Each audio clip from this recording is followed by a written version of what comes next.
Welcome to the Ancient Alternative View. If you like the video, please like and subscribe. Thank you. Good day to all watching the Ancient Alternative View, the place where everyone's opinion matters. Remember, the truth has been hidden and covered for many years, so all theories to our ancient past are on the table. I look forward to hearing your views. Please like, comment and subscribe below. Thank you. Could the ancient Greeks have influenced the Chinese Terracotta Army 1500 years before Marco Polo even got there? The discovery of something important like the Terracotta Army really does need explaining. Ancient Greek artists could have travelled to China 1500 years before Marco Polo's historic trip to the east and helped design the famous Terracotta Army. The startling claim is based on two key pieces of evidence. European DNA discovered at cities in China's Jiangxing province from the time that the first emperor in the 3rd century BC and the sudden appearance of life-size statues. At this time, depictions of humans in China are thought to have been figurines of up to 20 centimetres tall. But 8,000 extraordinarily lifelike terracotta figures were found buried close to the massive tomb of China's first emperor, Qin Shi Huang, who unified the country in 221 BC. The theory outlined in the documentary The Greatest Tomb on Earth, Secrets of Ancient China, is that Shi Huang and Chinese artists may have been influenced by the arrival of Greek statues in Central Asia in the century following Alexander the Great, who led his army into India. But the researchers have also speculated that Greek artists could have been present when the soldiers of the Terracotta Army were made. One of the team, Professor Lucas Nickel, chair of the Asian art history at Vienna University, said, "I imagine that a Greek sculptor may have been at the site to train the locals." Other evidence of connections to Greece came from a number of exquisite bronze figurines of birds excavated from the tomb site. These were made with lots of wax, a technique known in ancient Greece and Egypt at the time. There was a breakthrough in sculpture, particularly in ancient Athens, at about the time when the city became a democracy in the 5th century BC. Previously, human figures have been stiff and stylized representations, but the figures carved on the Parthenon temple were so lifelike it appeared the artists had turned stone into flesh. Their work has rarely been bettered. The techniques used were largely forgotten until they were revived in the Renaissance, when artists carved statues in ancient Greek styles, most notably Michelangelo's David. Dr. Li Zhuhuan, senior archaeologist at the Tombs Museum, agreed that it appeared ancient Greece had influenced events in China more than 5,000 years ago.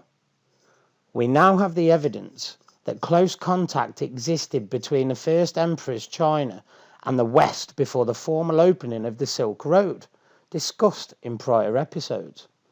This is far, far earlier than we have ever formally thought. We now think the Terracotta Army, the acrobats and the bronze sculptures found on the site have been inspired by ancient Greek sculptures and art.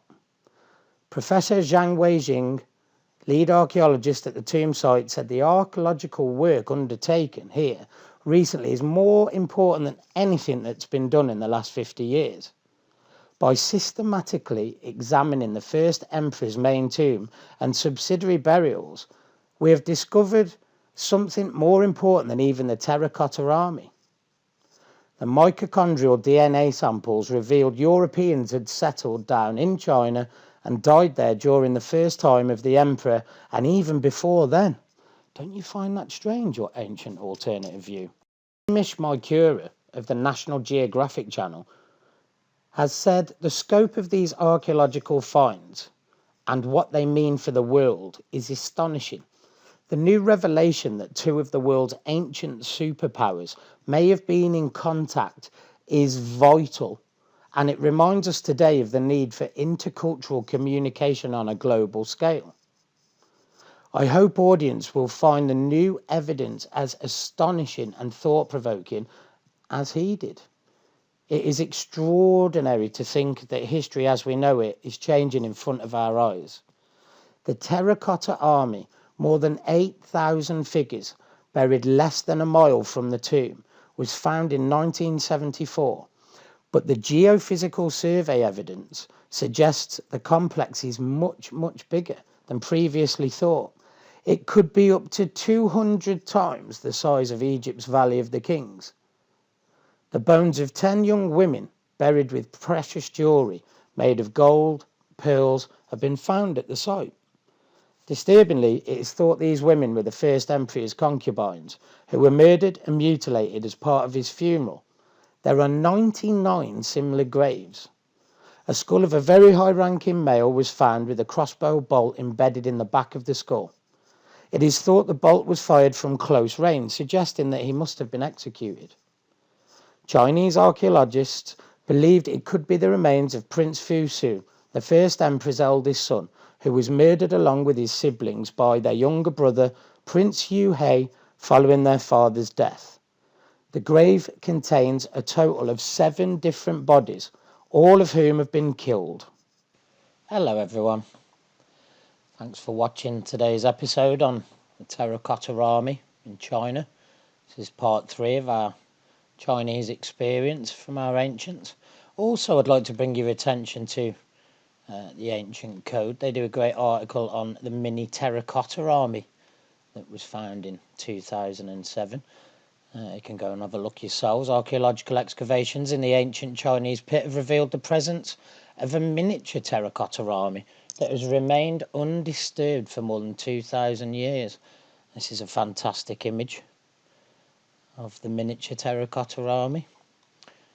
As we scroll down, it gives a little bit of information on the dynasties that we've been talking about in today's episode. I'll bring you down to this picture. This is one of the small miniature terracotta army statuettes. And it says, according to Live Science, the pit that contained the miniature army is located near the Chinese city of Lindsay. The discovery of the army was made in 2007, and the first study performed on the remains appeared in 2016.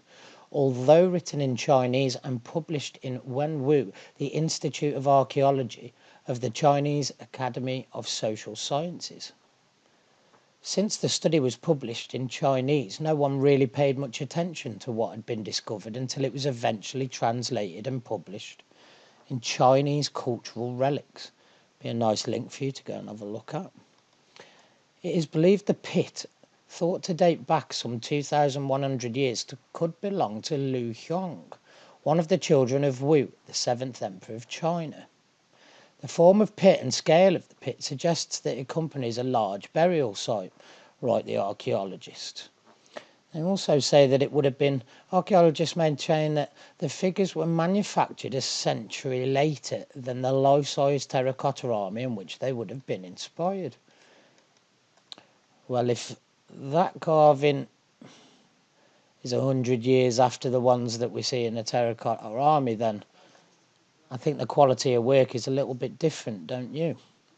I'd like to hear your ancient alternative view on today's episode and the link between Greece and China. What do you think about that? All the very best. Thank you very much indeed for watching. Remember, there's always an ancient alternative view. Thank you for watching.